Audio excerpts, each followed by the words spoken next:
오늘은 민수기에 있는 말씀을 통해서 부정적인 본능과 싸우라, 부정적인 본능과 싸우라는 제목하에 하나님의 말씀을 선포하도록 하겠습니다. 우리 사람은 일반적으로 긍정적이거나 어떤 중립적인 어떤 경험보다는 본능적으로 부정적인 것에서 더 중점을 두는 경향을 볼 수 있습니다. 이것을 우리는 부정편향이다라고 그렇게 말하는데요, 인간은 항상 안 좋은 경험이 그것이 딱히 중요하지 않더라도 좋았던 기억보다는 안 좋았던 그 부정적인 사실들을 더 기억하며 적응해 나아가는 것을 보게 된다는 것이죠. 예를 들자면 이런 것입니다. 어느 휴가 때 아름다운 바다가 보이는 아주 뷰가 멋진 호텔에서, 특급 호텔에서 휴양을 하게 되었습니다. 역시 가구도 화려하고 아주 그 호텔만의 특유한 아주 기분 좋은 향기가 너무나도 좋았지요. 그런데 갑자기 이제 볼 일이 급해서 화장실에 들어가서 볼일을 보는데 그 호텔에 바퀴벌레 이만한 게 샥 지나갔어요. 여러분, 만약 그런 바퀴벌레가 발견되었다면 그 호텔의 멋진 분위기와 바퀴벌레 중에서 여러분 무엇이 더 기억에 남을까요? 무엇이 더 남겠어요? 호텔을 안 가보셨죠? 그렇습니다. 당연히 대부분의 사람들이 그렇습니다. 바퀴벌레가 나타난 그 사건들을 더 명확하게 기억하게 될 거예요.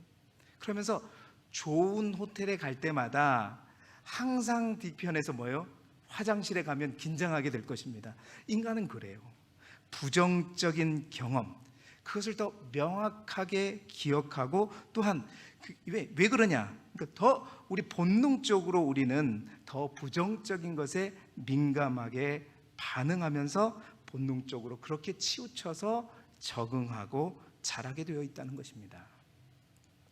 여러분, 이런 본능, 부정적인 본능은 특히 어디에 가장 큰 문제를 일으키냐면 우리의 신앙생활 가운데 굉장히 큰 문제를 일으키는 것을 볼 수 있습니다.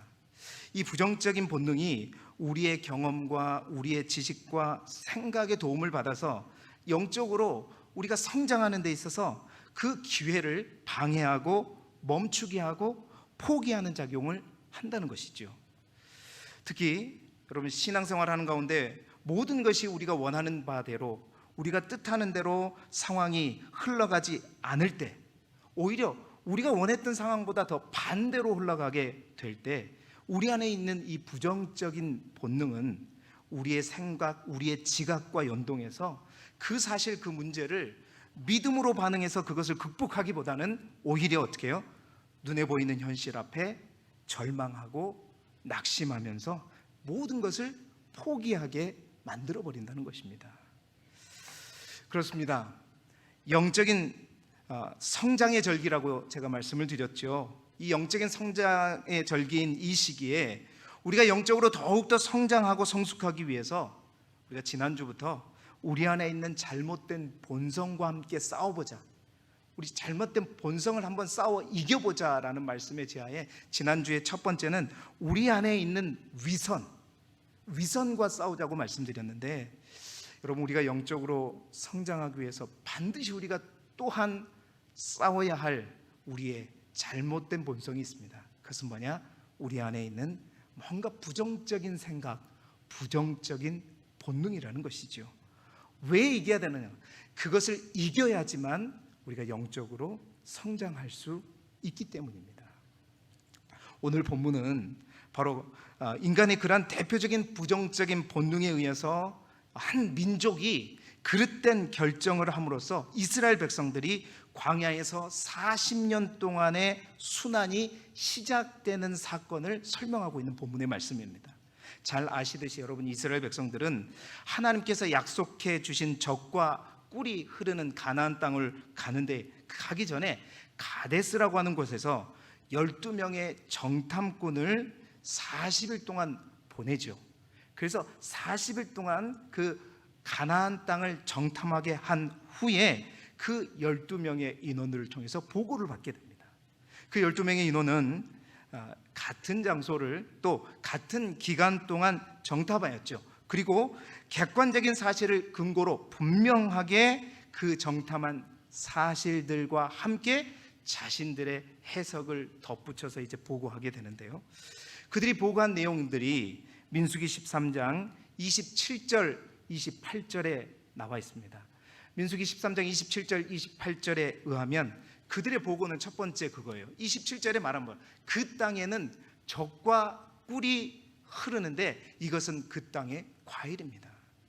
이제 사실 과일을 들고 온 거예요. 이게 그 땅의 과일입니다. 과연 젖과 꿀이 흐르는 땅입니다. 아주 객관적인 사실을 보고한 것이죠. 그런데 28절에 보니까 그러나라고 되어 있죠. 그러나 또 다른 것을 보았어요. 그들의 눈을 사로잡는 또 다른 것을 보았단 말입니다. 그것은 뭐죠? 그 땅의 거주민은 뭐하고? 강하고, 성읍들은 견고하고 심히 클 뿐 아니라 거기서 아낙 자손을 보았다는 겁니다. 자, 그 땅의 거주민은 강했다. 그 땅의 거주민은 자신들이 가지고 있는 어떤 문화와는 전혀 다른 문화 속에 살고 있었거든요. 이미 가나안 땅에는 그 당시에 철기 문화가 왕성했습니다. 그러니까 무기 자체도 달랐던 거예요. 뿐만 아니라 그들의 후손은 아낙 자손이다.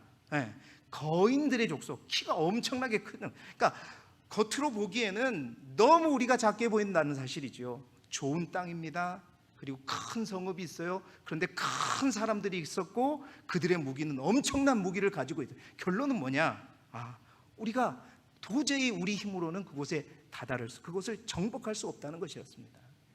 그래서 우리가 잘 아시듯이 12명 중 10명이 바라보는 시각과 2명이 바라보는 시각이 분명히 달랐죠. 그 중에 다수였던 10명의 정탐꾼들은 하나님의 약속을 잊어버리고 그의 눈에 보이는 대로 생각하고 판단한 나머지 어떻게 해요? 그들 안에 있는 부정적인 생각, 부정적인 본능이 계속해서 그들을 사로잡고 있었던 것입니다. 그리고 그 부정적인 본능은, 생각들은 모든 이스라엘 백성들을 전념시켰고 지난 출애굽 여정 속에서 그들이 경험했던 그 애굽을 나올 때 경험했던 엄청난 많은 이적들, 그리고 직전에 홍해를 가르고 걸러왔던 그 모든 기적들마저 다 송두리째 잊어버렸던 거예요. 그래서 그 하나님의 약속을 잊고 수많은 기적들을 다 잊어버리고 절망하고 낙심하는 가운데 이제 오늘 우리가 읽은 성경에 보니까 결국은 어떻게 해요? 하나님을 원망하고 또 하나님의 도구가 되어서 그들을 이끌었던 모세와 아론을 원망하면서 오늘 우리가 읽었던 본문 4절에 보니까 우리가 이제 한 지휘관을 세워서 어떻게 하자? 애굽으로 돌아가자. 애굽으로 돌아가자. 이러한 단계까지 이르게 된 것입니다. 그렇습니다. 눈에 보이는 현실 앞에 우리가 믿음으로 반응하지 못하고 결국 그들 안에 있는 부정적인 자아는 이 모든 것을 원점으로 돌리고 포기하려고 하고 있습니다. 사랑하는 여러분, 그런데 이런 모습이 그들 이스라엘 민족의 모습이 아니라 오늘 우리들의 모습이기도 하다는 것입니다. 우리 안에 있는 부정적인 본능들을 우리가 이겨내지 못하면, 그것들과 싸워 이기지 못하면 결국 우리들 또한 아무리 하나님의 은혜를 경험했을지라도 결국은 어떻게 해요? 우리 안에 있는 부정적인 생각들, 그 무수한 좋은 것들보다도 좋지 않는 그 하나에 의해서 더 지배를 받는 우리의 본성들이 결국에는 어떻게 해요? 패배의식에 사로잡혀 40년 동안 약속하신 그 땅을 가지 못하고 광야에서 헤매는 이스라엘 백성처럼 안타까운 상황을 만날 수 있다는 것입니다. 그 말은 영적으로 성장할 수 없다는 것이죠. 그래서 오늘은 우리 안에 부정적인 이 본능, 이것을 우리가 어떻게 싸워서 이길 것인가? 모두에게는 그 부정적인 본능이 있습니다. 저에게도 있고요, 여러분에게도 있지요. 오늘 말씀과 더불어 성경에 있는 말씀을 좀 통해서 부정적인 본능을 무엇으로 우리가 이길 것인가 함께 나누면서 오늘도 이 귀한 말씀을 붙들고 이 한 주간의 삶 속에서 어떠한 상황 속에서도 우리가 부정적인 본능과 대화하지 않고 그것들과 싸워 이기는 저와 여러분이 되시기를 주님의 이름으로 축원합니다. 무엇으로 우리 안에 있는 부정적인 본능, 본성을 이길 수 있을까요? 첫 번째로는 믿음의 긍정으로 싸워야 된다라는 것입니다. 자, 우리 시편 18편 29절의 말씀을 화면을 보면서 우리 함께 읽어볼까요? 시작. 내가 주를 의뢰하고 적군을 향해 달리며 내 하나님을 의지하고 담을 뛰어 넘나이다. 아멘. 여러분, 부정적인 본능을 뛰어넘기 위해서 우리에게 첫 번째로 필요한 것은 뭐냐? 다름 아닌 믿음의 긍정이 필요하다는 것입니다. 언젠가도 제가 말씀드렸지만 우리 안에, 여러분 그렇습니다, 부정적인 본능과 싸우기 위해서 반드시 필요한 것이 뭐냐면 긍정의 힘이 필요하죠. 그 부정을 이길 수 있는 긍정의 힘이 필요합니다. 그런데 그 긍정의 힘은 두 가지 근원이 있어요. 첫 번째 근원은 뭐냐? 자력 긍정이라는 거예요. 자력 긍정이라는 것은 뭐냐면 내 스스로가 만들어내는 긍정입니다. 우리는 스스로 긍정을 만들어낼 수 있어요. 우리 스스로를 채찍질하면서 내가 독해져야지. 여러분, 우리 그러잖아요. 그래, 할 수 있어. 나 할 수 있어. 왜 못해? 남들도 다 하는데 내 사전엔 불가능이 나 없어. 저 사람도 하는데 왜 내가 못해? 할 수 있다. 여러분, 이런 것은 뭐예요? 내가 내 마음을 다스려서 거기로부터 나오는 긍정이죠. 이러한 긍정을 우리는 자력 긍정이라고 합니다. 내 안에서 발생하는 긍정인 것이죠. 그런데 여러분, 이와 달리 또 다른 근원에서 시작하는 긍정의 힘이 있다는 거예요. 그 긍정의 힘은 뭐냐? 바로 믿음의 긍정이라는 것입니다. 오늘 시편 18편의 이 고백의 주인공이 누구냐? 바로 다윗이죠. 이 다윗은 항상 하나님 앞에 살아갈 때 자신이 마음속에서 만들어내는 자력 긍정으로가 아니라 항상 어떠한 상황 속에서도 자력 긍정이 아닌, 스스로의 힘이 아닌, 오늘 말씀에 뭐라 그래요? 내 하나님을 의지하고 담을 뛰어 넘나이다. 항상 다윗은 그 앞에 장애물이 있을 때마다, 문제가 있을 때마다 내 마인드, 내 생각을 컨트롤해서 뛰어넘어야지 스스로의 노력보다는 하늘로부터, 하나님으로부터 주신 긍정의 에너지, 그 힘을 가지고 뛰어넘었다는 것입니다.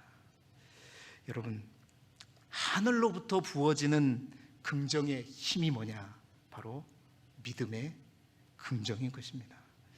이 두 가지, 자력 긍정 또한 믿음의 긍정, 이 모두가 긍정의 에너지는 가지고 있습니다. 그러나 여러분, 우리가 결코 우리가 만들어낸 자력 긍정으로서는 우리는 절대 부정적인 본능과 싸워서 이길 수 없습니다. 여러분, 이건 분명한 사실입니다. 왜? 우리의 이성, 우리의 논리, 우리의 감정, 우리의 육체들을 우리가 아무리 잘 컨트롤한다고 할지라도, 아무리 그것을 우리가 다 동원할지라도 그 모든 것이 여러분 우리 안에서 출발하기 때문에 결코 그것은 우리의 안에 있는 본성과 독립되어서 작용할 수 없기 때문입니다. 여러분, 그 대표적인 예가 바로 우리의 기도 생활에서 나타나죠. 지난 한 주가 저는 새벽에 함께 기도하는 성도들과 함께 기도와 영적인 성장이라는 주제를 가지고 기도학교에 있는 말씀을 가지고 함께 한 주간 나눴습니다. 영적인 성장을 위한 기도 생활에서 집중적으로 다루었던 주제가 뭐냐면, 우리가 기도를 통해서 영적인 성장을 이루기 위해서 가장 중요한 것은 뭐냐면 기도를 계속하는 것이다. 기도를 멈추지 않는 것이다. 포기하지 않고 기도하는 것이다. 기도를 쉬지 않는 것이다 라고 말씀을 드렸습니다. 여러분, 영적인 성장과 성숙을 위해서 우리의 기도가 계속돼야 된다는 것이죠. 어려울 때만이 아니라, 기쁠 때만이 아니라, 사역을 할 때만이 아니라, 내가 직분을 가졌을 때만이 아니라, 언제나 직분을 마쳤을지라도 또 은퇴를 했을지라도 그 기도를 계속해야 된다. 여러분, 우리의 기도가 계속되어야 한다는 이유에 대해서 세 가지로 말씀드렸어요. 열매를 맺을 때까지 기도해야 되고, 그 열매를 맺기 위해서 우리가 기도한 것, 그것을 더 넘어서 계속해서 기도해야 될 것은 우리의 기도가 우리의 생활이 되기까지 계속해서 기도해야 된다. 뿐만 아니라 계속해서 기도하는 말의 의미는 더 간절히 우리가 기도해야 되는 것이다 라고 말씀을 드렸습니다. 그런데 여러분, 그러한 우리의 기도가 계속돼야 됨에도 불구하고 그 기도가 우리의 기도를 멈추게 하는 가장 큰 방해꾼이 있음을 말씀을 드렸어요. 가장 큰 방해꾼이 뭐냐? 바로 우리의 생각이라는 겁니다. 우리의 이성이라는 거예요. 우리의 지각이라는 것입니다. 기도가 멈출 수밖에 없는 그 위기가 어떤 것이냐? 어떨 때 우리는 기도를 멈출 수밖에 없느냐? 우리가 기도했던 어떤 상황들과 전혀 다른 상황이 펼쳐졌을 때, 우리가 원했던 상황과는 전혀 반대로 더 불리한 상황이 펼쳐질 때, 우리가 간절히 원했던 그 기도의 열매가 아무리 찾아봐도 보이지 않을 때, 우리는 그때 어떻게 되냐면 이성으로 생각하고 고민하게 되죠. 내가 기도했는데 왜 응답이 보이지 않지? 내가 이렇게 기도했는데 그게 다 헛수고인가? 여러분, 그 순간 우리가 눈에 보이지 않는 현실로 인해서 우리의 생각과 이성이 작동하는 그 순간 우리 안에 본성이 틈을 타게 됩니다. 어떤 본성이요? 부정적인 본성이에요. 우리의 부정적인 생각이, 우리의 부정적인 본성이 우리의 생각을 자극하고 우리의 지각을 자극하는 것입니다. 그래서 어떻게 하느냐? 계속해서 속삭여요. 기도해도 안 돼. 기도한다고 그게 되는 문제예요? 이건 기도해서 되는 문제가 아니라 기도로 되는 문제가 아니야. 너의 믿음은 거기까지야. 누구도 이럴 때는 어쩔 수 없어. 그만하자. 여기까지 하자. 이 정도만 한 것도 감사한 것이다. 여러분, 끊임없이 우리의 본성은 우리 안에, 우리의 생각을 향해 속삭이게 돼요. 이게 우리의 현실입니다. 여러분, 우리의 욕은 그렇습니다. 우리의 생각은요, 항상 어쩌면 우리가 기도를 멈출 수 있는 이유나 핑계가 있을까? 본능적으로 그것을 찾다가 찾게 되면 그것을 물고 그리스도인들이 영적으로 성장해 나아가는 것을 막아서는 것. 여러분, 이것이 바로 부정적인 본능인 것입니다.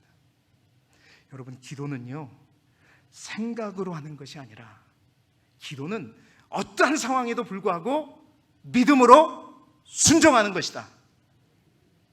믿음으로 순종할 때 우리의 기도가 계속될 수 있는 것입니다. 아무런 열매가 보이지 않을지라도 생각하면 멈춰요. 그러나 믿음으로 순종하면 계속 기도할 수 있습니다. 열매가 보일 때까지 기도할 수 있고, 기도가 어떤 우리의 응답을 이루기 위한 목표나 방편이나 방법이 아니라 기도가 우리의 생활이 될 수 있는 단계까지 이룰 수 있는 것입니다. 여러분, 우리의 믿음이 부정적인 본능과 타협하지 않고 믿음으로 부정적인 본능과 싸워서 이기시는 저와 여러분이 되시기를 주님의 이름으로 축원합니다. 시편 81편에 보면 이러한 오늘 우리가 읽었던 본문 이스라엘 백성들의 결정에 대해서 하나님이 그때 당시 이렇게 말씀하셨다라고 기록하고 있습니다. 출애굽에 만족하고 하나님께서 약속하신 저 가나안 땅을 눈앞에 보이는 현실로 인해서 포기하고 절망하는 그들에게 하나님께서 뭐라고 말씀하셨을까요? 시편 81편 10절의 말씀을 우리 함께 한 목소리로 읽어보겠습니다. 시작.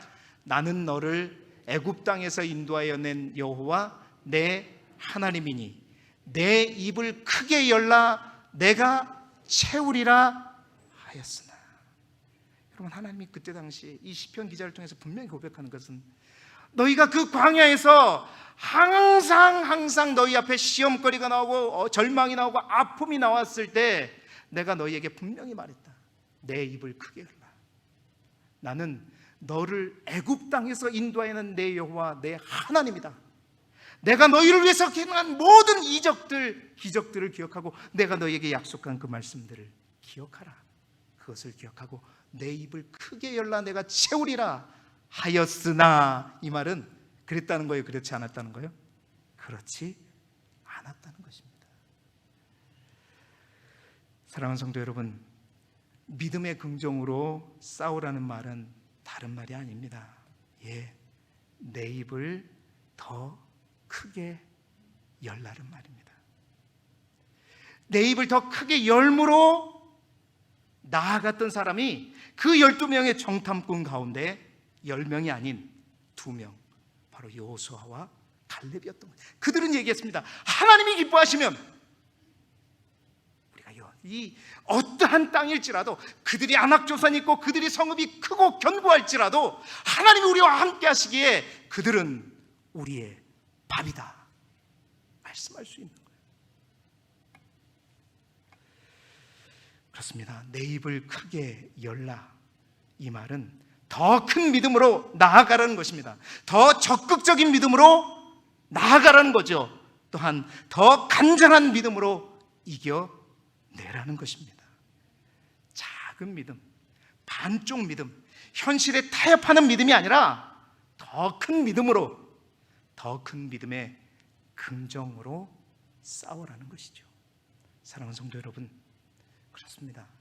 우리의 부정적인 본능과 싸울 때도 마찬가지입니다. 작고 연약한 믿음, 현실에 타협하게 되면 절대 우리는 부정적인 본능을 이길 수 없습니다. 더 큰 믿음으로 나아가십시다. 하나님을 향해 입을 크게 벌리고 나아가십시다. 하나님께서 채워주실 줄 믿습니다. 우리의 본성에 따라 안주하지 말고 부정적인 본성과 싸워 이기는 저와 여러분이 되시기를 주님의 이름으로 축원합니다. 두 번째로 어떻게 우리가 부정적인 본성과 싸워 이길 수 있을까요? 성령의 능력으로 싸우라. 성령의 능력으로 싸우라. 우리가 잘 아는 사도행전 1장 8절의 말씀을 우리 함께 읽어보도록 하겠습니다. 시작. 오직 성령이 너희에게 임하시면 너희가 권능을 받고 예루살렘과 온 유대와 사마리아와 땅끝까지 이르러 내 증인이 되리라 하시니라. 아멘. 여러분, 구약에 부정적인 본성에 의해 지배당하면서 결국 애굽으로 다시 돌아가자 원했던 이스라엘 백성들이 있었다면, 신약에는요 바로 구약의 12지파를 상징하는 예수님의 12제자들이 있었습니다. 여러분, 예수님의 제자들은 어떠한 사람들입니까? 그들은 예수님을 만나자마자 자신들이 붙들고 있던 모든 것을 벗어 던지고 예수님을 따랐던 자들이죠. 예수님을 따라서 3년 동안 예수님과 동락하면서 예수님이 행하시는 수많은 이적들을 보았습니다. 그리고 예수님께서 말씀하셨던 수많은 주옥 같은 가르침을 가장 가까이에서 3년 동안 들었던 사람들이 예수님의 제자였습니다. 누구보다도 예수님과 가까이 살면서 그분의 삶을 보았고 느꼈고 그것을 통해서 수많은 것들을 깨달았던 사람들이 바로 12제자였죠. 그러나 여러분, 그 예수님이 왕이요 메시아가 될 것이라고 생각했던 예수님께서 결국은 체포당하시고 고난받으시고 십자가에 달려 죽으시는 모습을 볼 때, 여러분, 예수님께서 그러한 죽음과 고난에 대해서 이미 몇 번에 걸쳐서 제자들에게 말씀했음에도 불구하고 그들은 눈앞에 있는 현실을 바라볼 때에 그들 역시 오늘 우리가 읽었던 성경 12지파, 이스라엘 12지파의 사람들 같이 그들 안에 있는 부정적인 본성들이 12제자들을 모두 꼼짝하지 못하도록 붙잡아 버렸죠. 그래서 이 12제자들이 어떻게 했습니까? 예수님을 다 부인했죠. 누구보다도요 예수님의 산 증인입니다. 그 누구보다도 예수님 가까이 있었고 수많은 기적들을 체험했고 예수님의 가르침을 누구보다도 이해가 될 때까지, 깨달아질 때까지 들었던 사람들이 주님의 제자들이었어요. 그런데 그들조차도 그들 안에 있는 부정적인 본성이 자극하고 그들을 사로잡아 버리자 그들은 모두 예수님을 부인하고 도망하고 결국 자신이 살던 고향으로 돌아가 버렸죠. 그렇습니다. 여러분, 우리 안에 있는 부정적인 본능은요, 그렇습니다. 우리가 아무리 큰 어떠한 영적인 체험을 경험했어도 그것을 다 이겨냅니다. 이스라엘 백성들도 그랬잖아요. 애굽의 수많은 재앙들 속에서 역사하신 하나님의 놀라운 기적들, 홍해가 갈라지는 그 엄청난 기적을 경험했음에도 불구하고 부정적인 본성이 틈타니까 다 잊어버리고 애굽으로 돌아가지 않은 거죠. 예수님의 제자들도 마찬가지입니다. 수많은 병자들, 귀신 들린 자들, 심지어는 죽은 자들도 살렸어요. 그러한 엄청난 사실을, 그분이 누구인가를 가장 가까이에서 봤던 그들 또한 여러분, 전혀 여지없이 떠나가고 포기하고 돌아갈 수밖에 없었던 것이죠. 여러분, 그들도 그랬다면 우리는 어떻게 했습니까? 우리는 얼마나 큰 하나님의 기적을 경험했고 얼마나 많은 은혜를 받았다고 자부하십니까? 그럼에도 불구하고 우리가 눈에 보이는 현실 앞에서 우리의 본능과 싸워서 우리가 이길 자신이 있다?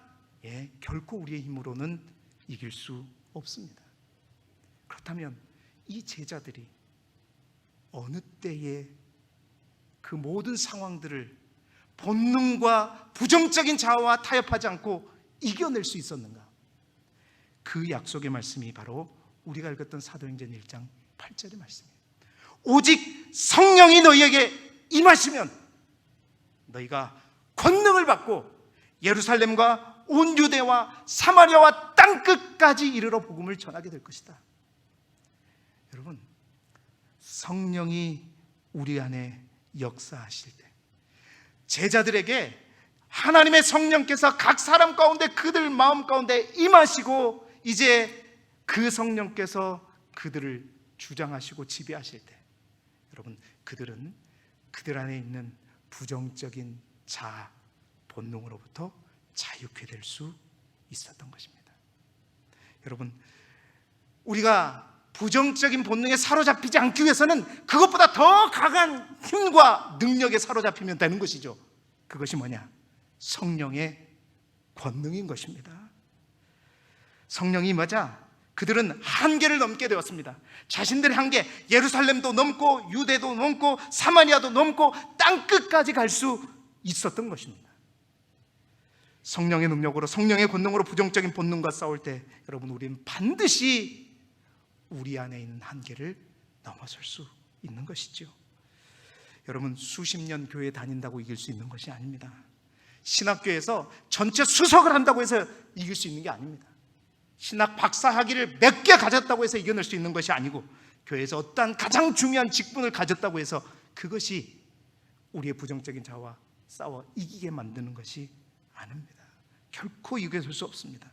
그 증거가 바로 주님의 제자들의 모습을 통해서 우리에게 보여주고 있는 것이죠. 보혜사 되시는 성령님은 우리를 도우시는 분이십니다. 항상 우리와 함께 계셔서 우리에게 힘을 주시고 능력을 주시는 분이십니다.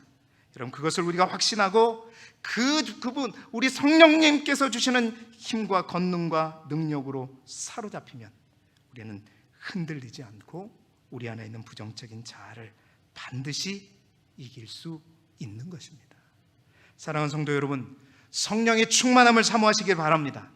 성령의 능력이 답입니다. 성령에 온전히 사로잡힌 사람의 전과 후는요, 반드시 다릅니다. 이 성장과 성숙의 절기에 성령을 더욱더 간절히 사모함으로 말미암아 성령의 능력으로 우리 안에 있는 부정적인 모든 본능과 본성을, 자아를 이겨내시고 승리하시는 우리 길두교의 모든 성도들이 되시기를 주님의 이름으로 축복합니다. 할렐루야. 마지막으로 우리가 어떻게 부정적인 자아를, 본성을 이길 수 있을까요? 세 번째로는 말씀을 의지하여 싸울 때입니다. 여러분, 세 번째로 우리 부정적인 본능과 이길 수 있는 것은 말씀을 의지해서 싸우는 것이라. 여러분, 누가복음 5장에 보게 되면 예수님께서 베드로를 처음 부르실 때 사건을 기록하고 있습니다. 밤이 새도록 그는 그물을 내렸지요. 그러나 단 한 마리의 물고기도 잡을 수 없었습니다. 그의 생각은, 그의 경험은, 본능은 당연히 그렇게 생각했죠. 오늘은 안 되겠다. 더 이상 우리가 잡을 수 없다. 그는 생각과 이성과 경험으로 그물을 거두고 다음을 기약하며 손질할 수밖에 없었습니다. 그리고 그 본능에 순응해서 이제 마무리를 하고 있었죠. 그런데 그때 많은 군중을 가르치시는 예수님을 만나게 되었고, 그 예수님께서 베드로의 배에 올라타시고 베드로에게 말씀하시는 것이었습니다. 뭐라고요? 깊은 데로 가서 그물을 내려 고기를 잡으라. 여러 번 말씀드렸지만 자신의 이성과 자신의 경험으로 도저히 이해할 수 없었습니다. 그러나 그는 예수님 앞에 이런 고백을 하죠. 누가복음 5장 5절의 말씀을 우리 함께 한 목소리로, 우리가 베드로와 같은 심정으로 함께 고백하며 읽어보겠습니다. 시작. 시몬이 대답하여 이르되, 선생님, 우리들이 밤이 새도록 수고하였으되 잡은 것이 없지만은 말씀에 의지하여 내가 그물을 내리리이다 하고 아멘. 여러분, 이때의 베드로의 믿음이 완벽한 믿음은 아니었습니다. 그러나 그가 그 순간 하나님이 주신 감동에 의해서 말씀에 의지하고 자신의 경험으로 의하면 깊은 곳에 그물을 내는 확률이 없는 게임이죠. 그러나 말씀에 의지하고 그물을 내렸습니다. 자신의 부정적인 본성이 이야기하는 그 말을 따르지 아니하고 예수님이 하시는 그 말씀에 의지하여 그물을 내렸습니다. 그렇죠. 어떤 결과가 나왔죠? 누가복음 5장 6절의 말씀이죠. 그렇게 하니 고기를 잡은 것이 심이 많아 그물이 찢어지는지라. 아멘. 여러분, 우리 안에 부정적인 본성을 이기고 그것을 역전시킬 수 있는 것은 말씀을 의지하여 우리가 그 본성과 싸울 때인 것입니다. 여러분, 이것을 내가 해야 될 일이냐 아니냐는 내가 결정할 수 있지만요, 그것을 내가 할 수 있느냐 없느냐는 나의 몫이 아니라, 여러분, 우리 믿음의 사람들은 분명히 아셔야 되는 하나님의 몫입니다. 하나님께서 내가 해야 한다고 명령하고 하셨으면 그래서 우리는 순종하는 것입니다. 우리의 문제는 뭐냐면 항상 우리가 월권하는 거예요. 내 생각이, 내 이성이 앞서다 보니까 하나님이 하라고 하시는데 내 생각이 안 된다고 하니까 멈춰버리는 거죠. 그것은 월권행위입니다. 하나님이 된다고 하셨는데 내가 안 된다. 여러분, 그것이 우리의 생각의 한계인 것이지요. 이스라엘 백성들이 놓치고 있었던 가장 중요한 사실이 뭐냐? 바로 하나님께서 말씀하셨다는 사실입니다. 하나님께서 명령하셨고 하나님께서 약속하셨기 때문에 그들이 가나안 땅으로 가는 거지, 너희들이 힘이 있고 너희들이 아낙 조선보다 크고 너희들이 더욱더 군사력이 뛰어나서 내가 그것을 이기게 한다는 것이 아니었습니다.